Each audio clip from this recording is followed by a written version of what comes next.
नमस्कार, मैं doctor Ravi Goyal, orthodontist and dentofacial orthopaedic.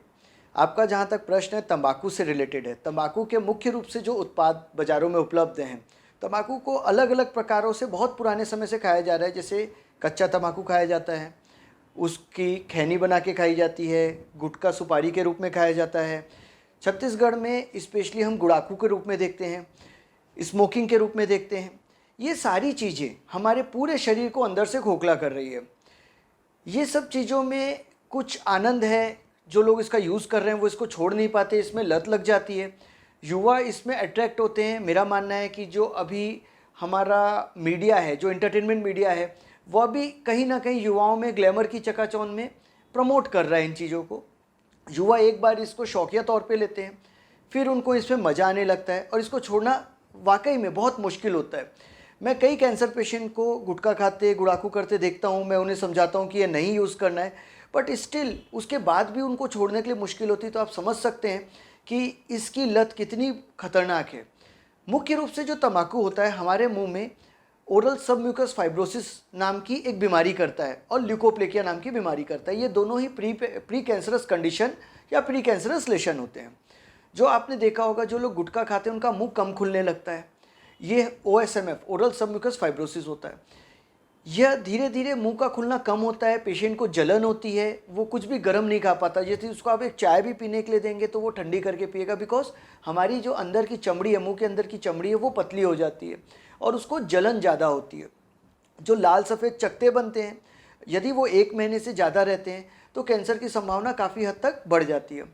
तो मैं हमेशा उन युवाओं से या उन लोगों से ये अपील करता हूँ कि इन उत्पादों का प्रयोग छोड़ना है और हमको कुछ बातों का ध्यान रखना है। सबसे पहले इन चीज़ों से दूरी बनाने के लिए आपको एक मानसिक दृढ़ निश्चय करना पड़ेगा। इसमें जब हमको लाल और सफ़ेद चकत्ते दिखे हमारे मुंह में, यदि किसी को दिख रहा है, तो उससे सबसे पहले ये देखना रहेगा कि वो कब से है, क्या उसमें कोई जलन हो रही है या दर्द हो रहा है। यदि उसको इनमें से कोई सिम्टम है या कभी वो ब्लीड आ रही है, उससे ब्लड आ रहा है, तो उसको अपने निकटतम दंत चिकित्सक से मिलके उसकी एक कंप्लीट जांच करनी चाहिए। उसे अगर डॉक्टर साहब बोलते हैं उनको बायोप्सी करने के लिए, तो उसकी बायोप्सी करवानी चाहिए। उसके बाद ही हम इस निष्कर्ष में पहुंच सकते हैं कि वो किस स्टेज में और कितना खतरनाक है। यदि एक बार किसी को कैंसर हो जाता है तो उसके बाद फिर हमारे पास ट्रीटमेंट ऑप्शंस कम रहते हैं। कैंसर की स्टेजेस होती है, स्टेज 1, 2, 3। तो शुरुआत में कैंसर को संभालना आसान होता है, इसकी बहुत बड़ी सर्जरी नहीं होती, छोटी सर्जरी होती है।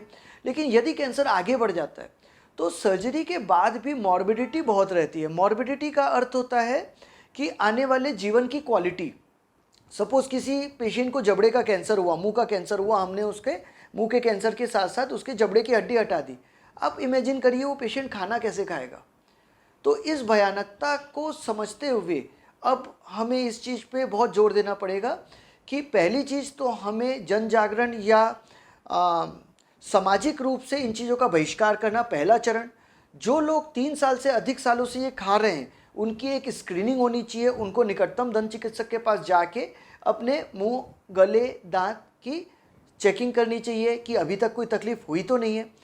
उसके बाद स्क्रीनिंग के बाद में जो केसेस हमको सस्पेक्टेड लगते हैं या प्री कैंसरस या प्री कैंसरस कंडीशन या लेशन में रहते हैं, तो उसे फिर हमें जो आगे का उसका ट्रीटमेंट प्रोटोकॉल बोलता है, वाइड एक्सिशन होता है, कुछ दवाइयाँ होती है, उन चीज़ों पे जाना चाहिए। इन सब चीज़ों को 3 स्टेज पे प्रहार करेंगे, prevention, early treatment and cure, तभी हम इन चीज़ों से समाज को स्वस्थ और सुरक्षित रख सकते हैं।